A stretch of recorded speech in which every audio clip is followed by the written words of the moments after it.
Daily Trust News Center. This is the News Hour. Tonight on News Hour, Supreme Court affirms President Tinubu's election, dismisses Atiku Obi's appeals. Troops kill 6 terrorists, recover AK-47 rifles in Yobe. NEMA warns Lagos, Ogun, riverine communities of imminent flood. And on the foreign scene, Sudan's warring army, RSF paramilitary, to resume negotiations in Jeddah. Hello and welcome to the News Hour. I am Ayuba Ilya. Thanks for joining. And now the details. Supreme Court of Nigeria has upheld the verdict of the Presidential Election Petition Tribunal affirming election of President Bola Tinubu. The Apex Court panel of justices led by Justice Inyang Okoro also dismissed the appeals by the presidential candidates of the PDP and Labour Party, Atiku Abubakar and Peter Obi, for lacking in merit. Shafiu Suleiman reports.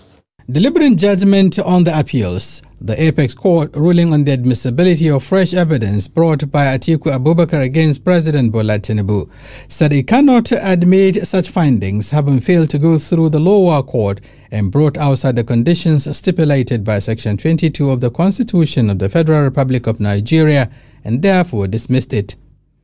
The Supreme Court also agreed with lower court's reasoning on the place of electronic transmission of results and status of the Federal Capital Territory over the contentious 25% benchmark, ruling that the decisions of the tribunal that malfunctioning of the IREP does not invalidate the election results, just as the FCT does not enjoy any special privilege from the rest of the country. It then dismissed the appeals after resolving the 7 grounds of appeal against the appellants. The major thrust of the judgment is the fact that FCT is not to be accorded any special recognition as sought for by the appellants. That is the interpretation they have given to it, and it is binding on us all. Just one sentence. Nigeria is work in progress. All destruction is over. It's now about governance. The judgment was sound. We invite all political parties to join hands with Mr. President so that we can move this country forward together. Now the coast is cleared for the incumbent President Bola Tinubu to steer the ship of Nigeria without any further legal distractions. It is also perhaps the hopes of Nigerians that governance will now take proper shape as all the matters regarding the election of the 25th February have been resolved. From the Supreme Court here in Abuja, Nigeria's capital, Shafiu Suleiman, Trust TV News. Reacting to the Supreme Court judgment, President Bola Tinubu says his victory has further strengthened his commitment to continue to serve all Nigerians irrespective of political persuasion, tribe and faith. The president, who stated this at the presidential villa in Abuja on Thursday, said that the renewed hope agenda for a greater and more prosperous Nigeria has further gained momentum.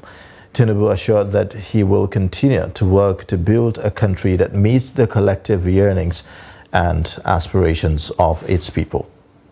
I've started from day one to work hard, regardless of, the court cases, okay? And just strengthen my resolve to do more. A challenge of this nature and a future of this nature is more work and more hard work, more dedication. It just appeal to the sense of patriotism of Nigeria to have a change of mindset. Let us be positive about our country, be ready to contribute in all ways possible. There's no promise of El Dorado from day one. We're all in this boat of diversity. A member of the same family, living in the same house, but stay in different rooms. And it is important that we recognize that we have no other country but this one. In another reaction, former President Muhammadu Buhari says the decision to dismiss the appeals by the Atiku Abubakar of the People's Democratic Party and Peter Obi of the Labour Party by the Supreme Court is a welcome relief to him and a majority of Nigerians. The former president repeated what he said on the September 6th verdict of the Presidential Election Petition Court, which affirmed President Bola Tinubu's victory, saying that the decision is a reaffirmation of the will of the majority of the people against the determined will of a hard-fighting minority. Buhari, in a statement by his special advisor on media, Garba Shehu, added that since the opposition has exhausted their rights to seek redress as constitutionally allowed, they should take the hand of fellowship extended by the Tinubu-Shetima APC government and allow the government deliver the promises made to the people. He expressed concern over the low voting percentage across the country, especially in urban areas, and hoped that this will change given the acceptance of vibrancy of democracy in Nigeria. Buhari wished the president and his team a successful term in office. Now, earlier we had Sam Kabo, senior advocate of Nigeria, who spoke on the final verdict. I had said so that I pitied and I had my sympathy for those who actually believe that the Federal Capital Territory had a special status in terms of the calculation of the 1/3 that is required for the president to win in 3/4 of the state of the federation. That thought to me was what I would say a kind of exposition taken too far. There was no basis for it. Like I said, and I think if you go back to your records or archives, I said, if the Constitution wants to say something, he doesn't leave it for you to guess. He will say so in clear terms. There was no way it would have been a kind of turning logic on his head for anybody to have thought that the Supreme Court would hold otherwise. I like the Supreme Court said, even those who took the matter to the Supreme Court knew that they were not supposed to do so. And the question that the Supreme Court asked is as to why they did it. For some of us, we've been pondering, because there are so many questions we would ask. Assuming it was admitted, the next question you asked, what purpose? When those issues were not joined at the trial, you did not allege forgery at the trial, and you now want to make a case of forgery at the Supreme Court. That, even with the ordinary civil cases, cannot be done. Not to talk of an election petition that is time-bound and has its own peculiar and special procedures. To me, I would think that much of what I've been saying is that it's about just what the white man would call poisoning of the pond. You knew the outcome of your case, but you want the public to hold otherwise by throwing in something that would discredit the process itself. Beyond that, I see no justification for them to have actually thrown in that proposition. Meanwhile, the People's Democratic Party is disappointed with the judgment of the Supreme Court affirming President Bola Tinubu as winner of the February 25, 2023 presidential election. The PDP expressed its position in a statement issued by its National Publicity Secretary, Debo Ologunagba, in Abuja on Thursday, after the court judgment on the appeal petition filed by the party and its presidential candidate, Atiku Abubakar, on the election.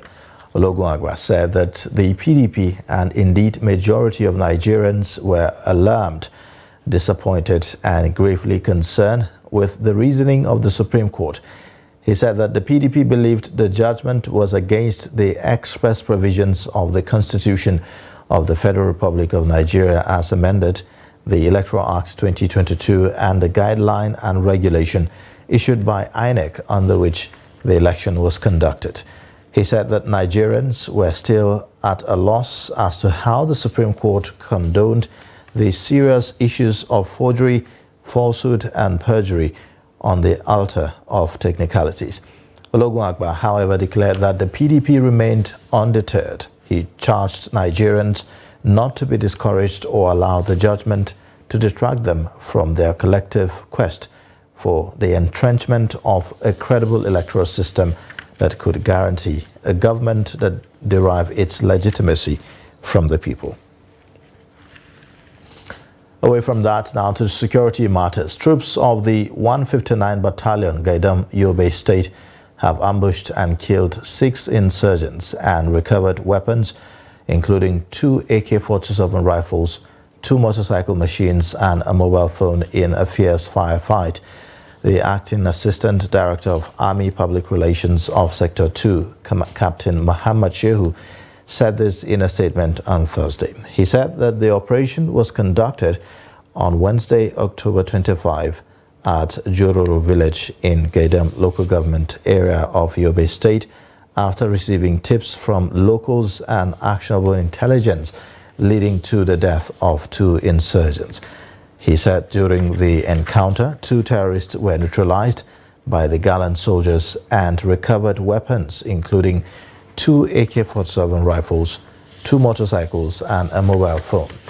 In a similar operation at Babangida in Tarabua local government area of the state, Shehu said that troops of 233 Battalion killed 4 terrorists on Thursday, October 26, recovered arms and military operation following intelligence reports received on suspected terrorist presence at the Bajingo and Kurnawa villages of the local government area. The Defense Headquarters says troops have eliminated more than 100 terrorists in air interdictions carried out on the border between Niger and Zamfara State. The Director of Defense Media Operations, Major General Edward Buba, said this on Thursday in Abuja while giving updates on military operations across the country in the last 1 week. Buba said that the NAF air operation also decimated many insurgents in other parts of the country. He said that other operations conducted in the last 1 week by troops in various theaters neutralized 73 terrorists and led to the arrest of 182 others. According to him, the troops also arrested 14 suspected oil thieves and rescued 68 hostages in the South-South, as well as denied oil thieves an estimated 1.212 billion naira from the illicit business. Also recovered were 1 shotgun, 1 hand grenade, 2 Dane guns, 1 AK-47 rifle loaded with 14 rounds of 7.62 mm special and 1 locally made pistol loaded with live cartridges. In the North Central, the troops of Operation Safe Haven and Warstroke neutralized 12 terrorists, arrested 109, rescued 22 kidnapped hostages, and recovered several arms and ammunition, he added. In a similar vein, troops of the Multinational Joint Task Force have neutralized 6 terrorists in a daring counter ambush in Bindul, Borno State, Nigeria. The operation carried out on 20 October towards clearing remnants of terrorists in its areas of operation. A statement signed by the Lieutenant Colonel Abubakar Abdullahi, MNJTF Public Information Officer in N'Djamena, Chad, said that the troops recovered a substantial amount of arms and ammunition of various caliber. The statement, however, said that 2 brave soldiers sustained injuries during the operation but are in stable condition and are receiving medical attention. In a related development, one Bulama Bukar, a 23-year-old suspect, surrendered to troops of Gubio, Borno State. Bukar claimed to be a commander of Boko Haram located at Kam Tafking Chadi in Gilima village of Abadam local government area. His voluntary surrender was facilitated by Borno State government effort.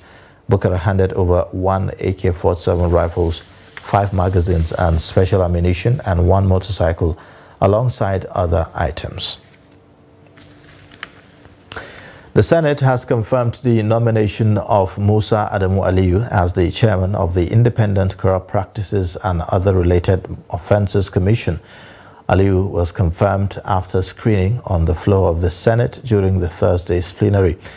Speaking before his confirmation, Aliyu promised to be fair, impartial, transparent and accountable in his anti-corruption fight. He also pledged to lead by example, adding that ICPC under his watch will be guided by the rule of law and shun media trial of persons under investigation. Until his appointment as ICPC chairman, Aliyu served as the Attorney General and Commissioner for Justice in Jigawa State. The management of the Abuja National Mosque has shed more light about two of its undeveloped properties around the mosque, which have been linked to rumored demolition by the administration of the Federal Capital Territory. It could be recalled that the FCT Minister Nyesom Wike had issued a 3-month ultimatum to owners of some undeveloped plots identified in the territory to either get them developed or be revoked by the FCT administration. Muhammad Kabir Adam, one of the National Mosque Imams who debunked the alleged demolition threat, said that the Mosque Management Board, under the leadership of the Asuna, paid a courtesy visit to the minister on two issues that included the land issue. So the issue of demolition was never mentioned at all. Never. Minister did not mention anything of demolition any part of the mosque. In fact, what he says when we mentioned to him that this mosque and the Christian center were identified by the federal government of Nigeria during the time of President Olusegun Obasanjo as national monument. He said, well, that's good. So whatever is national monument, definitely they will not play with it. They have to make sure that that national monument remain in good shape. You're watching the News Hour on Trust TV. Coming up after the break,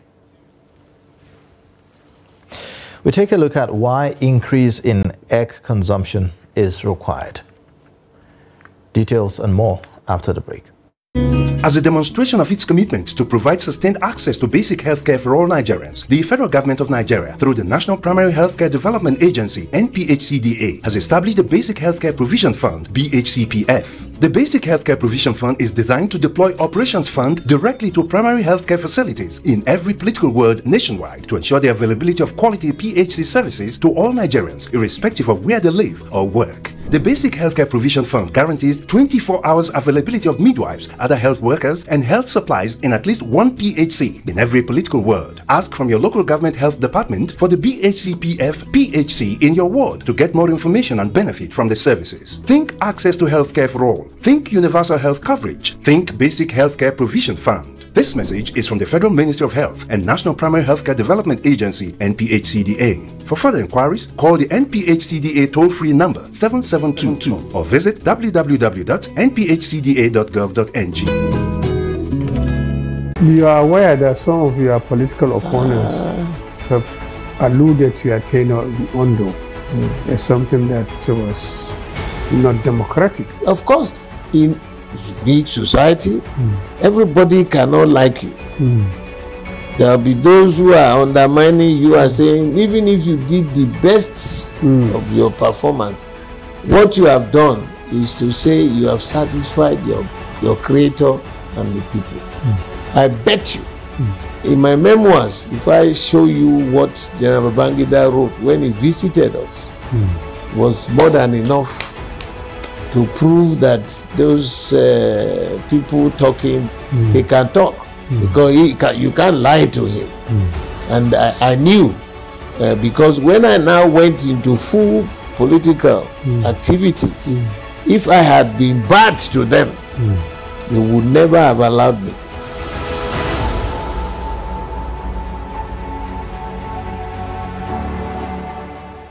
Hello and welcome to Creative Lounge on Trust TV. My name is Ahmed Mohammed Bello and I'm going to be taking you through my journey as an artist.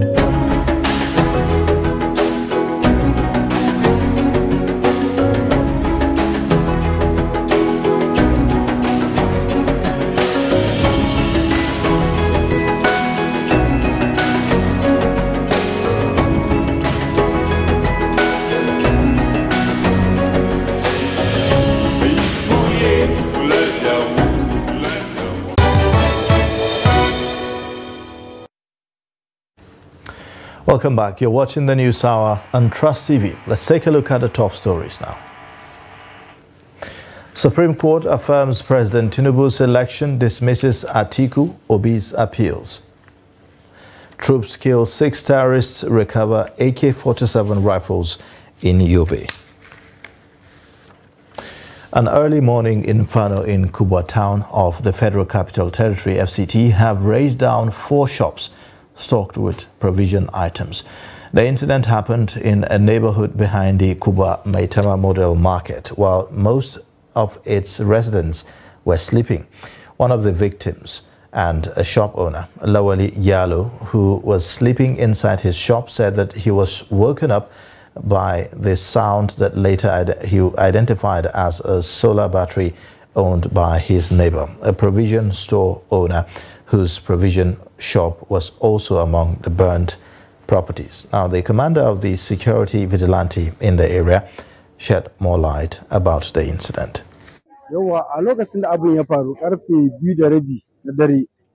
The incident happened about 2:30 a.m. I had an explosion which frightened and woke me up. I then saw smoke coming out. Later, I realized it was a solar battery that exploded. I went on to wake my neighbor and told him that the building is on fire. People then came and helped us pack our things, some of our things.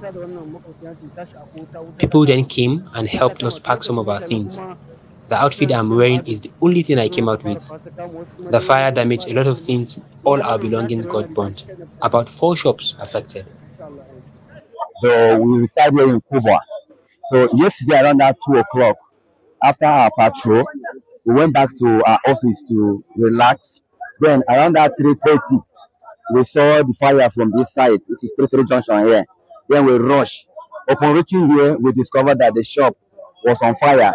And a lot of things you can see were involved. We have been working since that 3 o'clock till this time to make sure that at least we rescue other shops. Though if you can see, the only this shop that we're able to protect with the help of the firefighters. So we try our possible best for the fire not to escalate to other places. Stakeholders in the nutrition sector are improving the dietary quality of bottom-of-the-pyramid households by increasing egg consumption among children both out of school and in school between 6 months and 9 years. This, they say, is because access to safe and nutritious diet is a fundamental human right that ensures food systems transformation, improves nutritional outcomes, and guarantees balanced nutritional needs for the vulnerable population. The report. The economic hardship on Nigeria has hampered the ability of Nigerians to achieve optimum nutrition standards as malnutrition challenges are becoming real in the country, especially among children. However, research has shown that there are foods one can consume that are affordable, available, and have the right ingredients to forestall this challenge. The Nigerian society is faced with triple burden of malnutrition. We have overweight, underweight, and also high incidence of micronutrient deficiency. So this enhanced access to nutritious diets will ensure that children between 6 months and 9 years old have access to egg at least once a week, which will boost their protein, the protein that they will be getting, because we all know egg is very, very rich in protein. It's rich in fat and other minerals. We found out that eggs, although very nutritious, were not commonly consumed, especially by those who need them the most, our children, because eggs are full of proteins and nutrients that are critical to the growth of a child. And we found very small numbers of our people actually were feeding eggs to their children for many different reasons. This perception of affordability, eggs are actually the most affordable form of protein that we have currently in Nigeria. On the part of the Ministry of Humanitarian Affairs and Poverty Alleviation, there is a restructuring of the National Homegrown Schools Feeding Program and an expansion to include out-of-school children, military and paramilitary schools to achieve its goals. The federal government did lots of funding of this program, but it wasn't properly monitored. So that's why at this point, we are putting so much emphasis on the monitoring, that's the M&E of this program. We are making sure that we get to the grassroots, to the community, to ensure that the list of a child that needs help or that needs to be part of the homegrown school feeding is being met. That's why for now, we are not actually feeding, we are trying to restructure the program. So we are going to start effectively in second week of January. We will ensure that every child has at least one egg a week at least. And that's why we are coming up with a menu for every state to ensure that we focus on the children's nutrition. To this end, households are encouraged to implement this intervention in a bid to prioritize safe and nutritious food as a way of life. Aisha Salihu, Trust TV News, Abuja. The Plateau State Police Command has paraded a 17-year-old secondary school student, Elijah Anthony, for allegedly kidnapping and killing of a 5-year-old boy, Dawon Pam of Bukuru community in Jos South local government area of the state. The suspect was paraded alongside 36 suspected criminals at the headquarters of the State Police Command in Jos, the state capital. Ado Musa reports. According to the police command, the arrests of the 37 suspects were part of the successes recorded by the command in the last 1 month.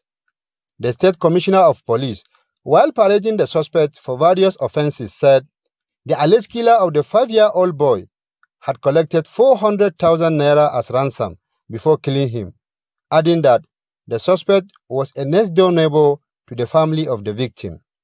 They found a written note, used the slippers of the little child to wage the note for the parents to see. And when they found the slippers of the little child, they went there straight, look at the slippers, and they saw the note.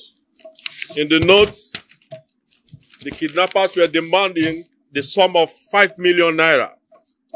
And that if they can give 5 million naira, they will produce their child. But the matter was reported to the anti-kidnapping unit of the Nigeria Police Plateau State Command. Immediately they swung into action.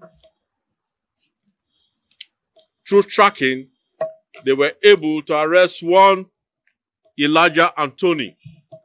Elijah Anthony, a 17-year-old boy, of the same address with the kidnapped victim. The suspected killer of the 5-year-old boy explains how he kidnapped and killed the boy. We took the boy and we hid him somewhere. So later in the evening, the family of the boy came, they were looking for him. I pretended to even search looking for the boy too. When we searched for the boy, he wasn't found. No, we did not, because I did not even lure them to where we hid the boy. The boy was hidden inside an uncompleted building. So 5 days, we began to demand for some ransom first of all. After we demand for those ransom, 5 days later, the boy was killed. Who killed the boy? I did, sir. What you used to use? We strangled him. I strangled him.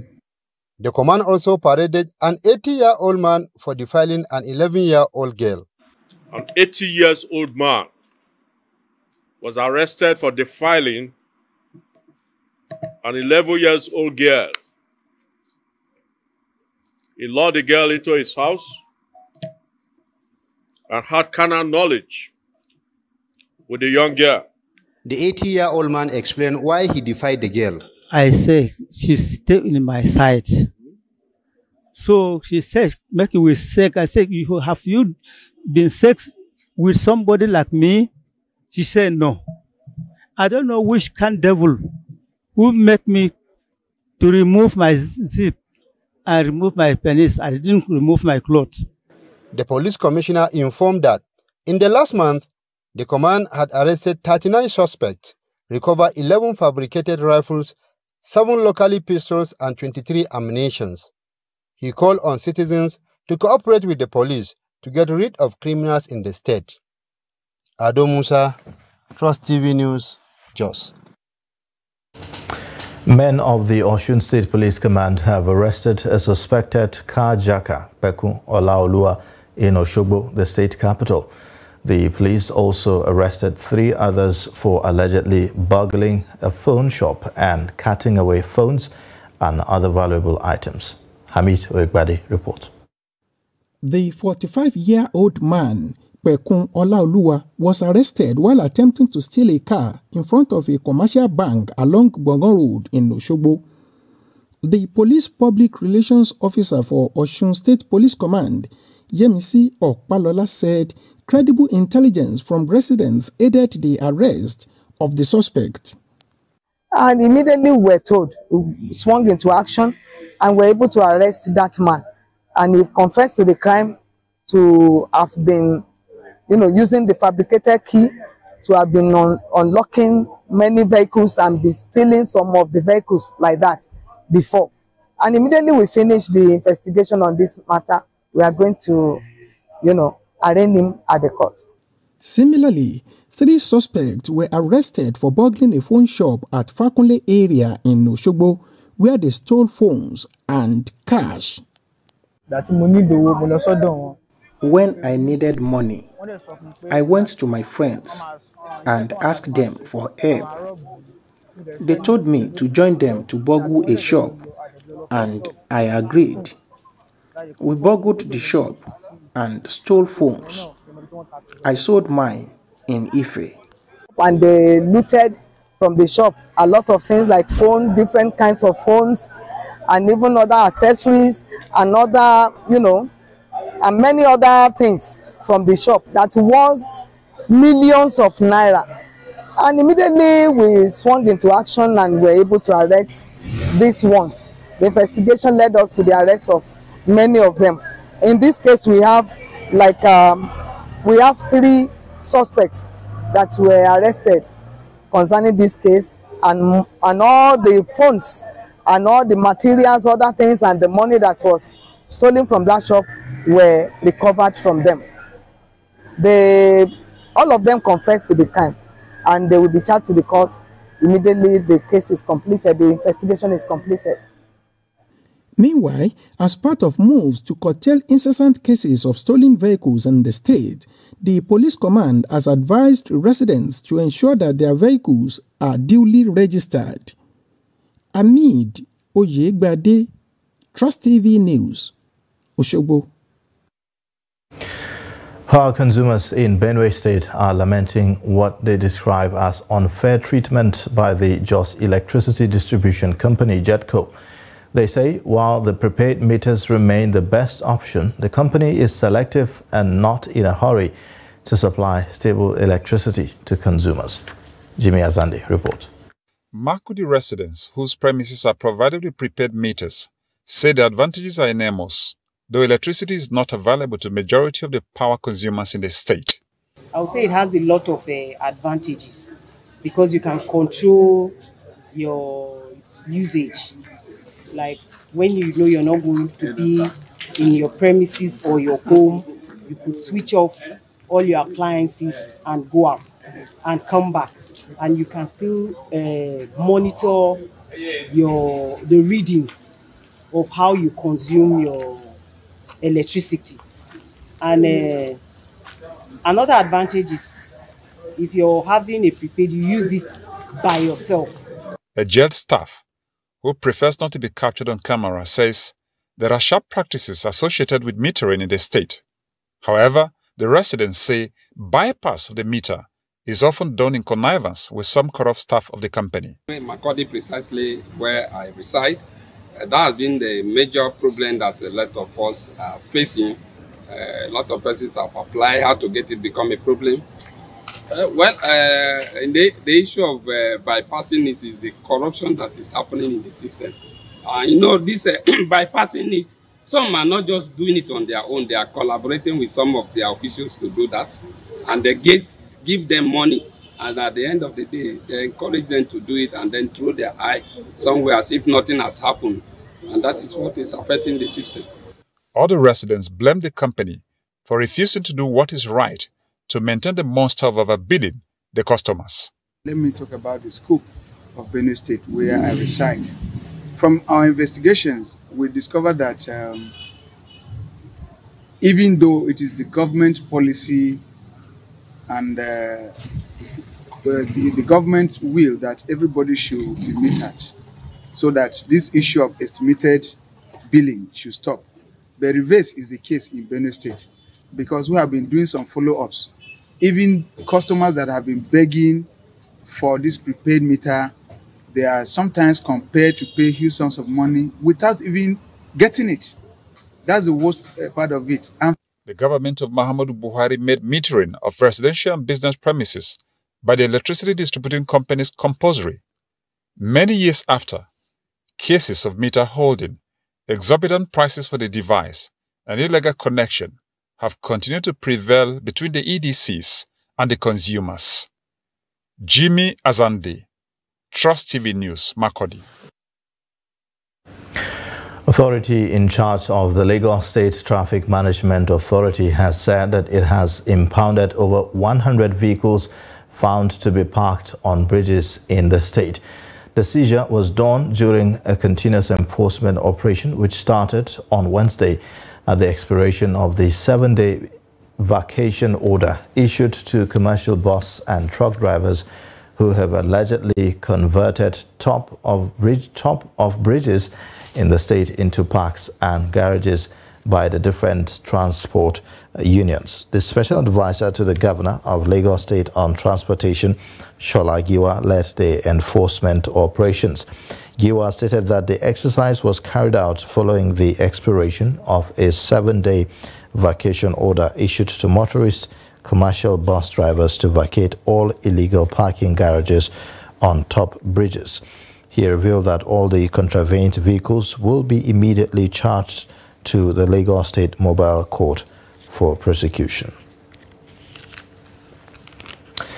The National Emergency Management Agency, NEMA, has advised those residing in riverine communities in Lagos and Ogun State to relocate immediately, warning that there could be heavy flooding occasioned by the release of water from the Oyan Dam by the Osun River Basin Authority. It also advised those traveling by waterways to use life jackets in their own interest. It also frowned at the attitude of some of the residents who have bluntly refused to use life jackets, insisting that anyone seen traveling by waterways without wearing life jackets will be arrested by its enforcement team. NEMA's territorial coordinator, Ibrahim Fariloye, in a message said that the release of water from the dam, which started in January, has continued until October. Now, residents of Enugu, the Bayelsa State capital, have been lamenting the hike in transportation fares by tricycle operators, popularly known as Keke Napep riders in the state. To this end, they want the federal government to fix the refineries in the country in order to reduce the price of fuel, as tricycle riders are blaming the increased fares on subsidy removal. Friday, Ebimobowe Peter completes the story. Tricycle, popularly known as Keke Napep, is one of the major means of transportation in Yenagoa, the Bayelsa State capital. A passenger and a trader, Janet Abalaba, said the high price of transportation within the state affects even her petty business, as it makes her to increase her price of goods. As the transportation high, it make goods save the cost. Because when you don't calculate your transport, you buy market small money save. Because of the way keke costs and the transportation save high, they make us, they say the goods they cost. So people say they complain, say things too cost. Before now, if you from Okaka to Swale market, then they collect 100 naira. But now it's 200 naira. Even apart from that, you carry small load, join your body, say you want enter keke, that your small load self, keke go charge them. Because he go tell you, say you no go fit carry free thing. Because of the way transportation high. So they pay for human being body, we still they pay for load. Now they make everything they difficult for us. Also speaking is another passenger, breastfeeding mother, Precious Raphael, who had to trek due to the high price of transportation. So when the price of the fuel is down, the keke people can bring down the price of the transport. This morning I trekked from Nixon to Ekeki with my baby. And now, because of saying I not get 100 naira, I got to trek this morning It's too much now. Government, do something. A tricycle rider, Alex Ebube, attributes the increase of transport to the high price of fuel. He, however, called on the federal government to fix the refineries in the country. You cannot. There's no way you meet up. Okay. It's like we are working for the fuel dealers. They should try as much as they could to fix our refineries so that they can our refineries can start working. If our refineries are working, are functioning well, I think this fuel of ethane will also, the price will reduce. Residents in Yenagoa enjoy boarding tricycle more than a vehicle because of the natural air they receive. Friday, Ebimobowe Peter, Trust TV News, Yenagoa. Now time to take a quick break. The news hour continues shortly. Join us again. It was never a consensus. We did all our best. You see, in politics, you give your contribution to the best of your ability. If you want, I'll forward to you this statement. You go to this bank and verify.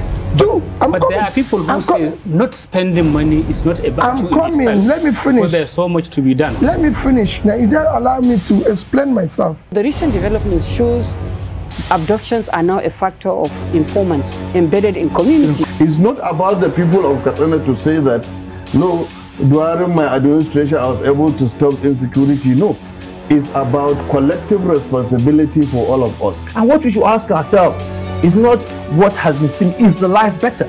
Are there more people who are unemployed who are not become employed? Is the level of corruption has gone down? Is there inclusion? All those issues. We're actually a gas country with associated oil. Our focus has always been on oil, that we have never paid significant attention to gas. To do it effectively, we need to have honest conversation with ourselves. Government needs to come down from its high horse and communicate with the people and build trust. There must be a solution. We cannot continue this way. They must come back to the table and agree. So whose child will do deny education? All these children that sit for jam, they want to go to higher institutions. But just a short while ago you were saying that why bring 10 children when you cannot cater for them? So why bring more universities when you cannot cater for the existing?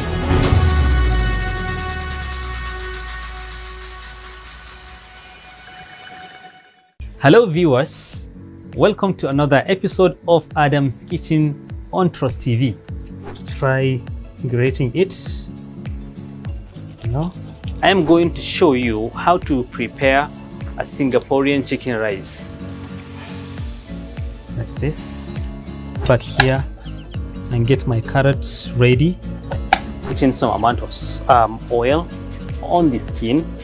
I will now go ahead and take off the chicken, spread it to a desired shape.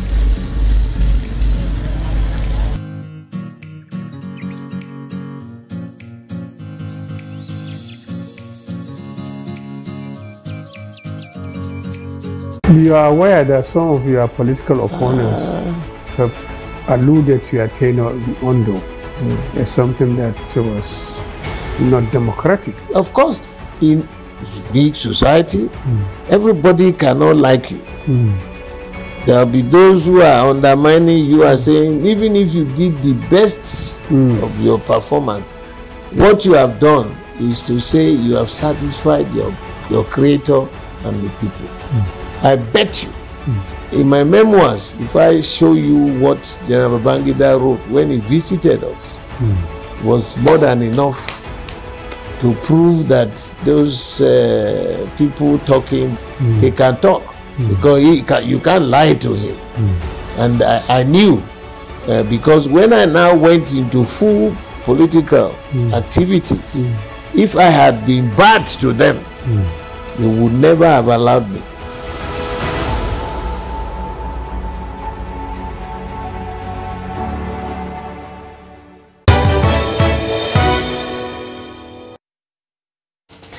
Welcome back. You're watching the News Hour on Trust TV. It's time to take a look at business updates with Chiamaka Nwafo.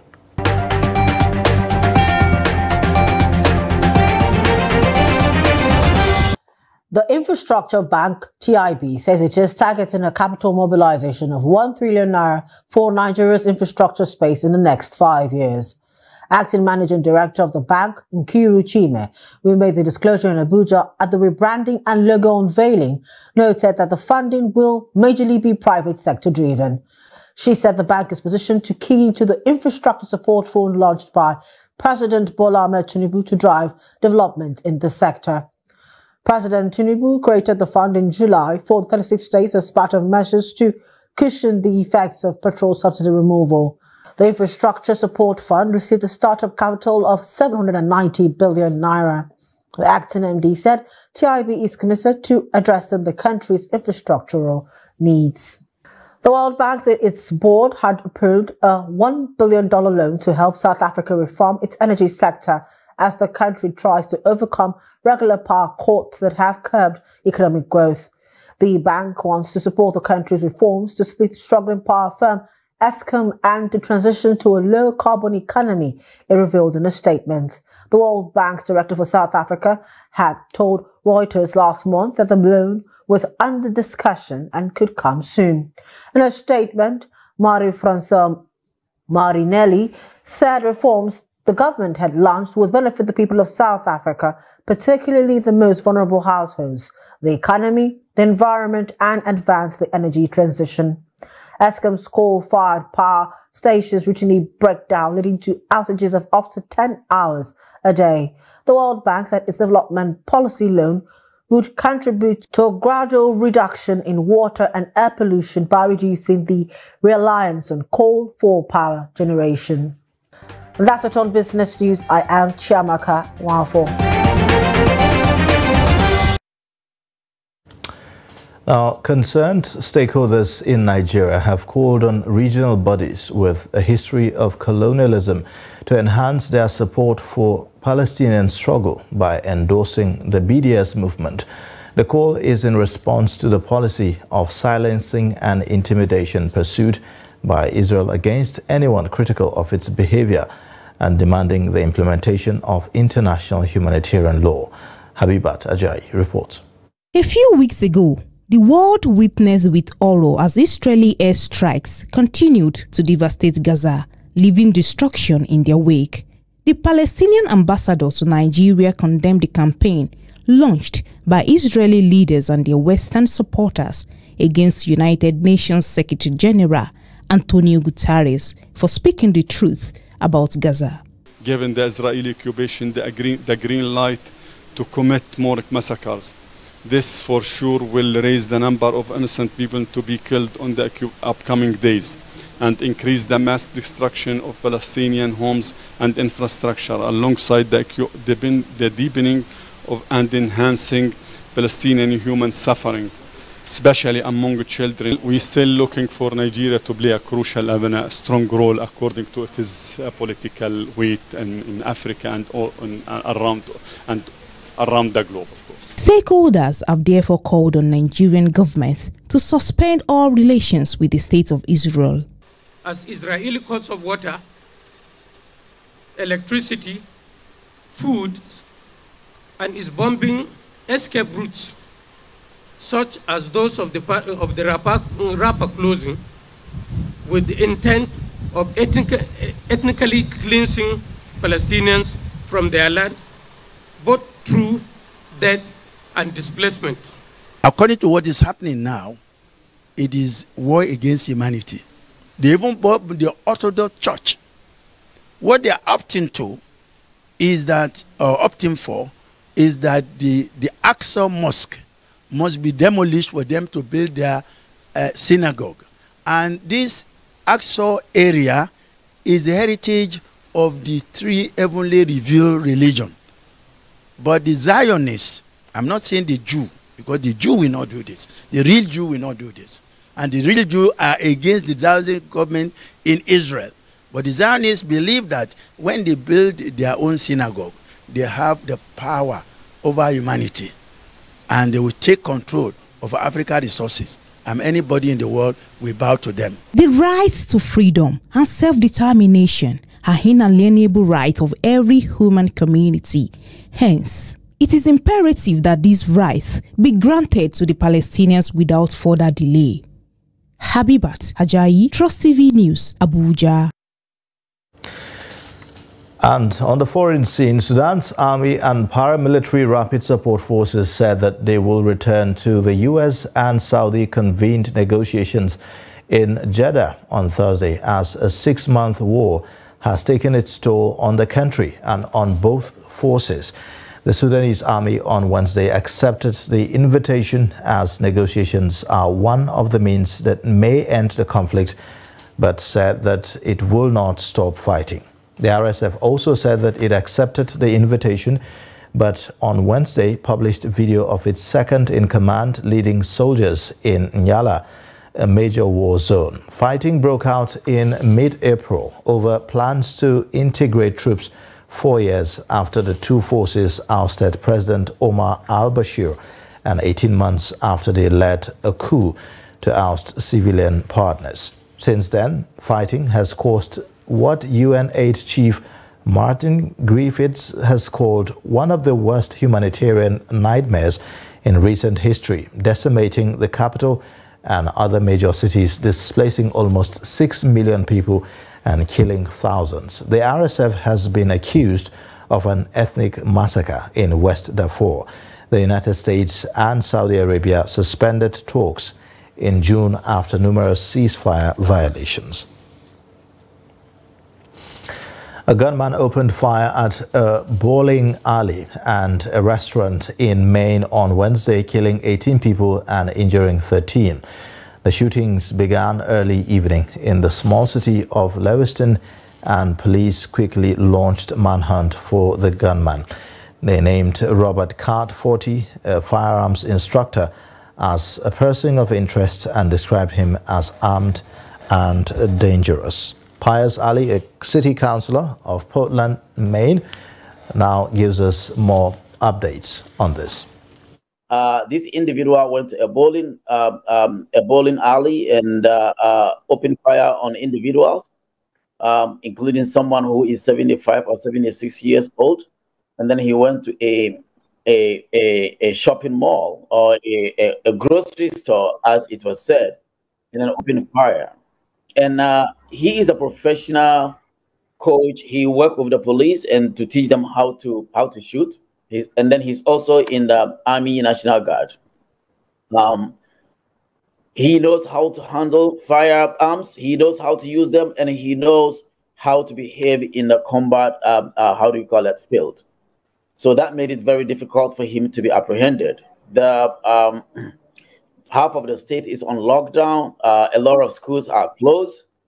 A lot of businesses have canceled. A lot of meetings have been canceled. I am supposed to be at the state capital today from 10 a.m. until 2:30. The event that I was going to have been canceled.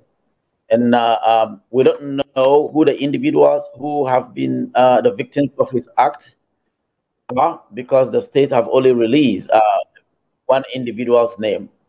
And we are waiting to hear who they are, how old are they, and what is their background. There's the notion that he may be suffering from mental health. At least that is what the press have reported. That he may have said a while ago, and I don't know how long, was it a month, 2 months, that he's hearing voices, and he may have himself reported that he may be having mental health. Well, the problem is the pandemic and social media and other social amenities have helped increase the number of people with mental health in America. But even before then, I think we have less, we don't pay a lot of attention to that. We have less professionals who can take care of, I don't know what the data is, but if you compare America's adults with mental health, if you put it next to other advanced countries, America's is highest, and the service providers that help people manage their mental health in America is lower. Pius Ali, City Councillor in Portland, Maine. We'll now join Adeni Ajishafe for some updates in sports news.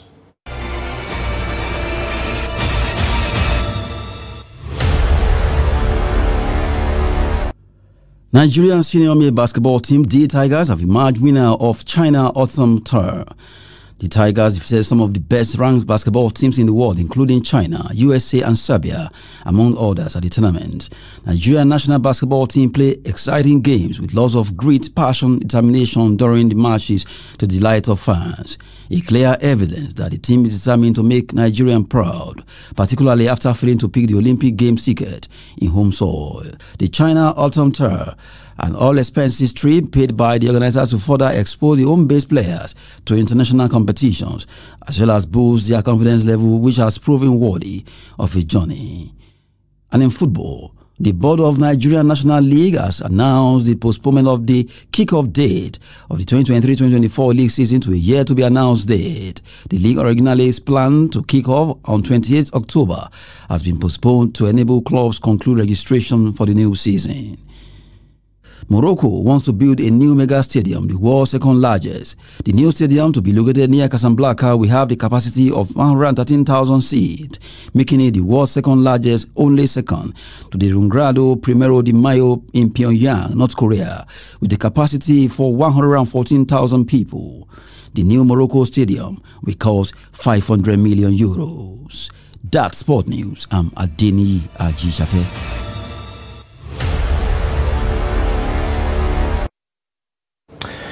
With that, we wrap up the news for tonight.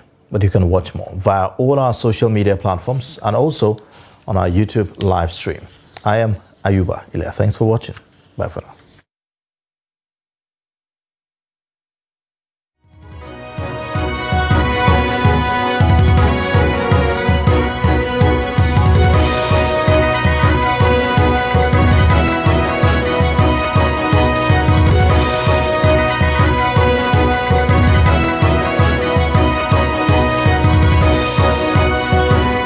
From the Daily Trust News Center, this is the News Hour.